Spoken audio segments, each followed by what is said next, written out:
15% दलित वर्ग के लोग हैं, 8% आदिवासी, 15% माइनॉरिटी, 5% गरीब जनरल कास्ट, 90% से ज्यादा ये लोग हैं। मगर देश में इनकी कहीं भी भागीदारी नहीं है। आपने देखा होगा टीवी पे मीडिया आपको अंबानी की शादी दिखा देती है, मोदी का 24 घंटा वीडियो दिखाएंगे, मगर किसान, मजदूर, बेरोजगार युवा, उनकी आवाज आपको मीडिया पे कभी नहीं सुनाई देगी। किसान मर जाए किसान, आत्महत्या कर ले, जहर पी ले, मीडिया वाले कभी नहीं दिखाएंगे, कभी नहीं दिखाएंगे। भाई और बहनों, मीडिया में आपका कोई है ही नहीं। मीडिया में कोई पिछड़े वर्ग का व्यक्ति नहीं है। इनके मालिकों की लिस्ट निकालिए, इनके सीनियर मैनेजमेंट की लिस्ट निकालिए, आपको एक दलित, एक आदिवासी, एक पिछड़े वर्ग का व्यक्ति नहीं मिल सकता, एक माइनॉरिटी नहीं मिलेगा। 2-3% लोगों ने मीडिया में ठेका ले रखा है, जनता की आवाज कभी नहीं उठाते, क्योंकि ये आपके नहीं हैं, ये नरेंद्र मोदी और अदानी के हैं और उनका काम ये करते हैं। इसीलिए 24 घंटा या उनकी शादियां दिखेंगी या फिर नरेंद्र मोदी का चेहरा दिखेगा। मीडिया में भागीदारी नहीं है।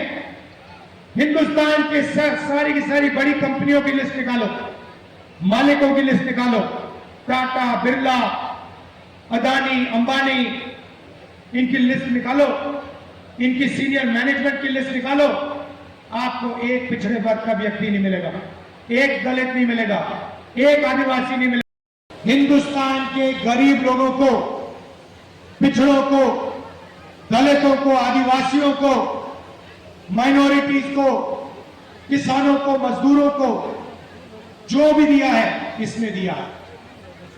और आज बीजेपी के बड़े बड़े नेता कहते हैं अगर वो चुनाव जीतेंगे तो इस किताब को वो फाड़ के फेंक देंगे। भाइयों और बहनों, मैं बीजेपी के हर कार्यकर्ता से कहना चाहता हूं, हर नेता से कहना चाहता हूं, बीजेपी छोड़ो, नरेंद्र मोदी छोड़ो, दुनिया की कोई भी शक्ति इस किताब को नहीं छू सकती है। इसको अगर आपने फाड़ने की कोशिश की तो फिर देखना देश आपके साथ, कांग्रेस पार्टी आपके साथ क्या करती है।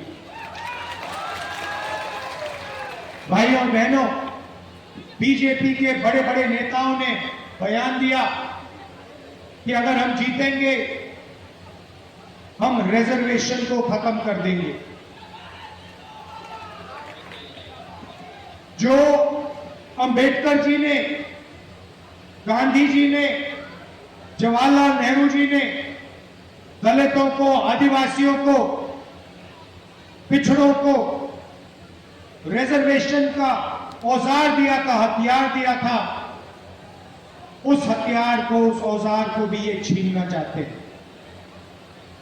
पूरे पब्लिक सेक्टर को इन्होंने पूंजीपतियों को बेच दिया। सारा का सारा काम इन्होंने 22 अरबपतियों के लिए किया। भाइयों और बहनों, 16 लाख करोड़ रुपए इन्होंने 22 लोगों का कर्जा माफ किया है। 16 लाख करोड़ रुपए मतलब अगर आप 24 साल का मनरेगा का पैसा, 24 साल का मनरेगा का पैसा इन्होंने 22 लोगों को दिया है। आप सोचिए, जनता को कुछ नहीं दिया, किसान का कर्जा माफ नहीं किया, स्टूडेंट्स का लोन माफ नहीं किया, छोटे व्यापारियों को लोन दिया ही नहीं, माफ करना छोड़ो। और सबसे अमीर लोगों का 16 लाख करोड़ रुपया, मतलब 24 साल का मनरेगा का पैसा इन्होंने माफ कर दिया। भाइयों बहनों, आपको कोने में बैठा दिया है, आप पर इतना बोझ है हिंदुस्तान के गरीब जनता के कंधों पर, किसानों के कंधों पर। जहां भी आप जाते हो, घर से बाहर निकलते हो, बोझ उठा के चलते हो, अस्पताल जाते हो, बोझ उठा के जाते हो, बच्चों को स्कूल भेजते हो, मुश्किल होती है। क्यों? क्योंकि सरकार आपकी रक्षा नहीं करती, 22-25 लोगों के लिए काम करती है।